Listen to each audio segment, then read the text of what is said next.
Hi guys, welcome back to Tanks and Voice Over. இன்னைக்கு என்ன episode பார்க்க போறோம்னா slay of the god season 1 episode 1 தான் பார்க்க போறோம். வாங்க எப்படி இருக்குன்னு பார்க்கலாம். இதுக்கு முன்னாடி ட்ரைலர் இருக்குன்னு அப்லோட் பண்ணியிருப்பேன். அதெல்லாம் எல்லாத்துக்கும் பிடிச்சிருந்துச்சுன்னு நான் நினைக்கிறேன். அதனால தான் அப்லோட் பண்ணணும்னு சொல்லியிருந்தீங்க. அதனால தான் இன்னைக்கு ஃபர்ஸ்ட் எபிசோட் இறக்கி விட்டலாம் அப்படிங்கிற ஐடியாவோட இன்னைக்கு இறக்கிருக்கேன். வீடியோ பிடிச்சிருந்தா லைக் ஷேர் சப்ஸ்கிரைப் மட்டும் மறக்காம பண்ணிடுங்க கைஸ். வாங்க வீடியோக்குள்ள போகலாம். இந்த முழு நிலவை எப்படியாவது நான் கண்டிப்பா பார்த்தேன். ஏன்னா இந்த நிலவு ஒவ்வொரு நாளைக்கும் ஒவ்வொரு விதமான அழகா தெரியுது. நான் ஒவ்வொரு நாளும் அனுபவிக்கிற பல கஷ்டங்களையும் இந்த நிலவை பார்த்தா அந்த கஷ்டம் எல்லாமே என்னை விட்டு மறந்து போய் யார் அது அங்க யாரோ அங்க இருக்க மாதிரியே தெரியுது. இது என்ன கடவுளா இல்ல நான் காண்றது வெறும் கனவு தானா? கனவா இருக்க கண்டிப்பா வாய்ப்பு இல்லை. ஏன்னா அந்த சிலை ஒவ்வொரு நிமிஷத்துக்கும் அசைய ஆரம்பிக்குது. அதோட கண்கள் எல்லாமே அதுல இருந்து ஒரு பலவித ஒளி வருது. இப்ப இங்க என்ன நடக்க போகுது எனக்கு ஒண்ணுமே தெரியலையே. ஆனா அந்த சிலையை விட்டு என்னால பிரிய முடியல. ஏன்னா அந்த சிலையை பார்க்க பார்க்க என்ன பார்த்துக்கிட்டே இரு அப்படின்னு சொல்ற மாதிரியே தான் இருக்கு.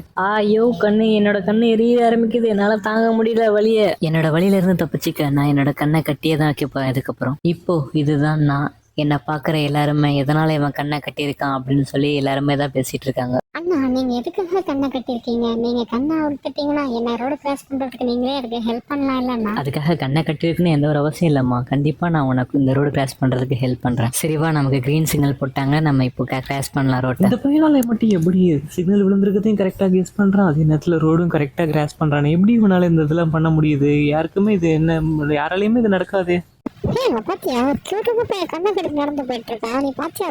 யாரு அவனா? அவன் ஏற்கனவே நிலவ தேவதைய பார்த்தேன்னு சொல்லி பைத்தியர் ஹாஸ்பிட்டல் தான் எனக்கு தெரிஞ்சிச்சு போய் சேர போறான்னு. இருந்தாலும் பரவாயில்ல, அவன் ரொம்ப கியூட்டா கரெக்டா நடந்து போயிட்டு இருக்கான். ஒரு போட்டோ எடுத்து வச்சுக்கிறேன். இப்படி பேசுறதெல்லாம் எனக்கு தினமும் ஒவ்வொரு நாளைக்கு பழகி போயிடுச்சு. ஏன்னா நான் டெய்லி இந்த பேச்சு எல்லாத்தையும் கேட்டுட்டு தான் போயிட்டு இருக்கேன். எனக்கு கண்ணு தான் ப்ராப்ளமே தவிர காது இல்லை. நல்லாவே எனக்கு காது கேட்கும். அவங்க பேசுற ஒவ்வொரு வார்த்தையும் நான் கேட்டுட்டு தான் இருப்பேன். அடுத்து நான் பாக்குற பெரிய ப்ராப்ளமே இந்த சின்ன பசங்க. இவங்க ஃபுட்பால் வச்சு விளாடுங்கிற பேரில் ரொம்ப பிராங்க் பண்றதா நினைச்சுக்கிட்டு எங்க மேல பால் தூக்கி அடிப்பாங்க. அண்ட் அடுத்தபடி நான் மிஸ் பண்றது இந்த சைக்கிள்ல போறவர். இவர் எப்பவுமே இப்படிதான் வந்து போவார். அதே நேரத்துல இங்க இருக்க எல்லாருமே என்ன ஒரு மாதிரி தான் பார்ப்பாங்க. ஆனா இந்த பூனை எனக்கு எப்பவுமே ஃபேவரட் தான். இது எல்லாத்தையும் கடந்து தான் நான் என்னோட வீட்டுக்கு போனோம். என் வீட்டுக்கு கிட்ட போனா என் தம்பி ரோட்லயே நின்று என் தம்பியோட பேர் தான் யங்ஜி. அவன் ரோட்லயே நின்று கூப்பிட்டு இருப்பான், வானா சீக்கிரம் அப்படின்னு சொல்லி. அப்புறம் நான் கண்ணை கட்டி நிறைய பேர் என்ன ஏமாத்திடுவாங்க. என் அம்மா என்ன திட்டிக்கிட்டே இருப்பாங்க. என்னடா நீ ஒரிஜினல் என்ன வேணும் சொன்னா டூப்ளிகேட் என்ன வேணுந்திருக்க அப்படின்னு சொல்லி திட்டிட்டு இருப்பான். அண்ட் இவன் தான் என்னோட தம்பி. இவனுக்கு எங்க வீட்டுல எப்பவுமே செல்லம் தான். அதனால கிளாஸ் மாட்டிக்கிட்டு ஜாலியா என்ஜாய் பண்ணிட்டு தான் இருப்பான் இவன். ஆனா இந்தாங்க நீங்க இதை வச்சுக்கோங்க. அதே நேரத்தில் அந்த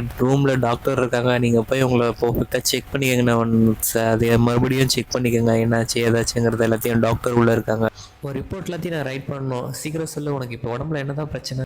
உனக்கு அந்த நேரம் நடக்கிற ஒவ்வொரு விஷயங்களையும் நீ என்கிட்ட சொல்லு, என்கிட்ட ஷேர் பண்ணிக்கோ எல்லாத்தையும். ஒவ்வொரு நாளும் என்னோட கனவுல வர ஒரே விஷயம் அந்த ரெக்கையை விடிச்சிட்டு வர தேவ். அந்த நிலவின் தேவதையை எப்போ பார்த்தானோ அப்பத்துலேருந்து என் கண்ணை அழுத்தினாலே கண்ணெல்லாம் ஒரு மாதிரி வெளிச்சமா வந்து எரிய ஆரம்பிக்குது. என்னால் அதோட வலியை தாங்கிக்கவே முடியல. இது எல்லாத்தையும் என் வீட்டில் இருக்கவங்களே நம்ப மாட்டாங்க. நீங்க எங்க இது எல்லாத்தையும் நம்ப போறீங்க? கனவுல வர உலகத்தை நீ உண்மை நீ நம்புறியா? கண்டிப்பா நான் அதை நம்புறேன். நிச்சயமா ஒரு நாள் இதெல்லாம் பூமியில நடக்க போகுதுங்கிறது எனக்கு நல்லாவே தெரியுது. ஆனா அது இது எப்போங்கிறது எனக்கு கன்ஃபார்மா தெரியல.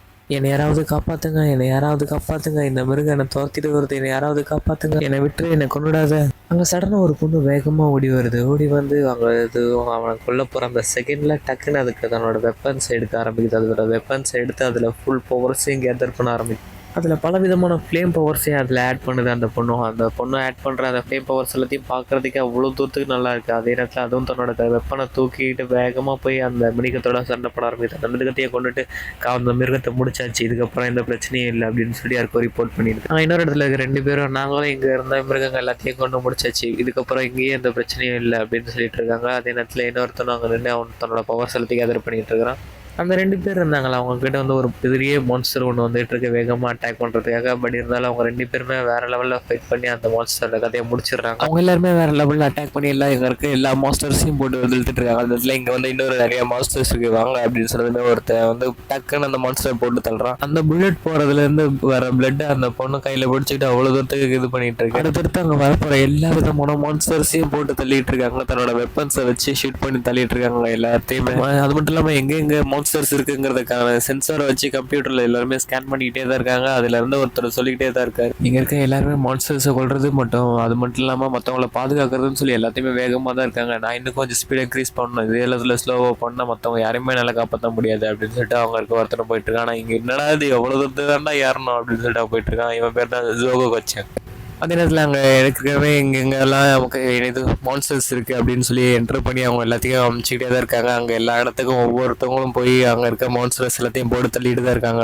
ஒன் பை ஒன்னாக ஒரு மான்ஸ்டர்ஸை கூட விடக்கூடாது, எல்லாத்தையும் முடிச்சு ஆகணும் அப்படின்னு சொல்லிட்டு அங்கே இருக்க ஹியூமன்ஸ் எல்லாத்தையுமே ஒரு விதமான பெல் மூலமாக தான் எல்லாத்தையும் கண்ட்ரோல் பண்ணிட்டு இருக்காங்க. அது எல்லாமே ஒரு ஹியூமன்ஸாகவே இருந்தாலும் அவங்க எல்லாத்தையும் பெல் மூலமாக தான் கண்ட்ரோல் பண்ணிட்டு இருக்காங்க. அந்த பெல் சத்தத்தை கேட்டதுமே எல்லாருமே மயங்கி விழ ஆரம்பிக்கிறாங்க. அதே அந்த பவச்சங்கரமும் எவ்வளோ தூரம் தானே இன்னும் போகிறதுன்னு சொல்லிட்டு வேகமாக ஓடிட்டு இருக்காரு. அதே இடத்துல இருக்க எல்லாருமே இங்கே இருந்தவங்களும் முடிஞ்சிட்டாங்க, அடுத்து இன்னும் அடுத்தடுத்து தான் போகணும் அப்படின்னு சொல்லிட்டு வேகமாக போயிட்டு இருக்காங்க. அதே நேரத்தில் அந்த லோகச்சங்கரும் நான் எப்படியாவது வேகமாக போய் ஆகணும் அப்படின்னு சொல்லிட்டு வேகமாக ஓடிட்டு இருக்காரு. டக்குன்னு அந்த அவரை ஒரு மான்ஸ்டர்ஸ் நிறையா இருக்கிறதையும் பார்க்குறாரு. ஏன்னா அவங்க இவ்வளோ மான்ஸ்டர்ஸ் இருக்குது, யாருமே எதுவுமே பண்ணல அப்படின்னு சொல்லிட்டு இருக்கும்போது டக்குன்னு அங்கே அந்த பொண்ணு தன்னோட வெப்பனில் ஃபுல் பவர்ஸே கேதர் பண்ணி ஒரே அட்டாக் தான் அங்கே மான்ஸ்டர் போய் செத்துருது. அங்கேருந்து இன்னும் மான்ஸ்டர் அட்டாக் பண்ண வரும்போது டக்குன்னு அவளோட வெப்பனை ரிட்டர்ன் எடுத்து அவள் எல்லாத்தையும் போட்டு தள்ள ஆரம்பிக்கிற. ஒரு மான்ஸ்டர்ஸையும் ஒருத்தரை கூட விடாமல் போட்டு தள்ள ஆரம்பிக்கிற அந்த பொண்ணு. அது எல்லாத்தையும் லோகச்சங்கரும் பார்த்துக்கிட்டு இருக்கிறான் எப்படிலாம் அட்டாக் பண்ணுறாங்க அப்படின்னு சொல்லிட்டு. அந்த பொண்ணு ஒரு வழியாக அங்கே இருந்த எல்லாத்தையுமே போட்டு தள்ளிடுது. அதோட அந்த சீனை கட் பண்ணுற நம்ம ஹீரோ தான் காமிச்சிட்டு இருக்காங்க. நம்ம ஹீரோவும் அங்கே சாப்பிட்டுட்டு தான் இருக்காங்க. சாப்பிட்டு இருக்கும்போது நம்ம ஹீரோட அம்மா எல்லாருமே பேசிட்டு இருக்காங்க. என்னாச்சு டாக்டர்லாம் கேட்டாங்களே என்ன சொன்னாங்க அப்படின்னு சொல்லிட்டு கேட்டுருக்கும்போது நம்ம ஹீரோட தம்பியும் சொல்லிட்டு இருக்காங்க, வழக்கம் போல தான் என்னவா இருக்க போகுது அப்படின்னு சொல்லிட்டு இருக்கிறான்.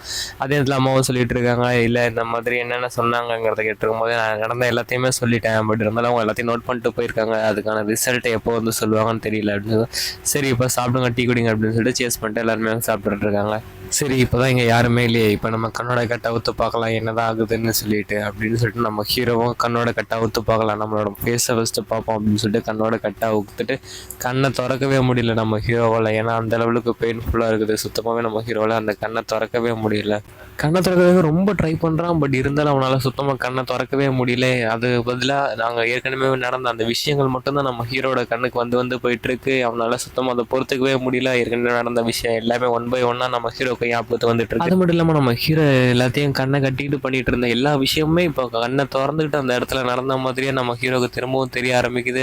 டாக்டர்கிட்ட பேசினதா இருக்கட்டும் எல்லாமே கண்ணை திறந்துக்கிட்டு இருந்த மாதிரி எல்லாமே தெரிய ஆரம்பிக்குது. என்னதான் எல்லாமே தெரிஞ்சாலும் கூட நம்ம ஹீரோவுக்கு அதுக்கு ஒரு மரண வழியே கொடுக்குது. இருந்தாலும் நம்ம ஹீரோ அதெல்லாம் திரும்பவும் கண்ணை கட்டாமல் அது எல்லாத்தையும் அடுத்தடுத்து என்னதான் நடக்குதுங்கிறத நான் பார்த்தே ஆகணுங்கிறதுக்காக திரும்பவும் அதில் திறந்துட்டு இருக்கனால திரும்பவும் நம்ம ஹீரோக்கு அந்த பழைய கனவு வர ஆரம்பிக்குது. ஏன்னா அந்த ஒரு இன்விசிபிள் டோர் கிட்ட நம்ம ஹீரோவும் போக ஆரம்பிக்கிறான். இந்த தடவையாவது நான் இந்த கதவை கண்டிப்பாக திறந்தே ஆகணும். ஏன்னா நான் ஏற்கனவே பல தடவை ட்ரை பண்ணி இந்த கதவை திறக்க முடியாமல் நான் விட்டுட்டேன். ஆனால் இந்த தடவையாவது எப்படியாவது கண்டிப்பாக நான் இந்த கதவை திறந்தே ஆகணும் அப்படின்னு சொல்லிட்டு நம்ம ஹீரோவும் அந்த இடத்துக்கிட்ட பொறுமையாக போயிட்டு இருக்கான். நம்ம ஹீரோவும் போனதுமே அந்த டோரோட பேர் ஆஸ்ட்ரேலியம் த காட்ஸ், தமிழில் சொல்ல கடவுள்களின் இருப்பிடம். நம்ம ஹீரோ அந்த இடத்துக்கிட்ட நின்றுறான். அந்த டோரை எப்படியாவது திறந்தே ஆகணும் கண்டிப்பாக அப்படின்னு சொல்லிட்டு நம்ம ஹீரோ அந்த திறக்க ட்ரை பண்ணுறான். பட் இருந்தாலும் அது ரொம்ப கஷ்டமாக தான் இருக்குது. நம்ம ஹீரோ அந்த முடிஞ்ச அளவுக்கு தன்னோட பவர்ஃபுல்லாக பண்ணி ஓப்பன் பண்ண ட்ரை பண்ணுறான். நம்ம ஹீரோ அதில் கை வச்சதுமே அந்த இடமே ஒரு மாதிரி நடுங்க ஆரம்பிக்குது. நம்ம ஹீரோவாலையும் சுத்தமாக சமாளிக்க முடியல. பட் இருந்தாலும் இந்த விடக்கூடாது, கண்டிப்பாக நம்ம இது பண்ணி ஆகணும், எப்படியாவது ஓப்பன் பண்ணி ஆகணும். கைஸ் இது எபிசோட முடியுது. நெக்ஸ்ட் எபிசோட் நாளைக்கு பார்த்து அண்ட் என்னால் பாதிக்கு மேலே டப்பிங் பண்ண முடியல, எக்ஸ்பிளனேஷனில் பெஸ்ட்டாக தான் சொல்லி வீடியோ பிடிச்சிருந்தா லைக் ஷேர் சப்ஸ்கிரைப் மட்டும் மறக்காமல் பண்ணிவிடுங்க கைஸ். By bye guys.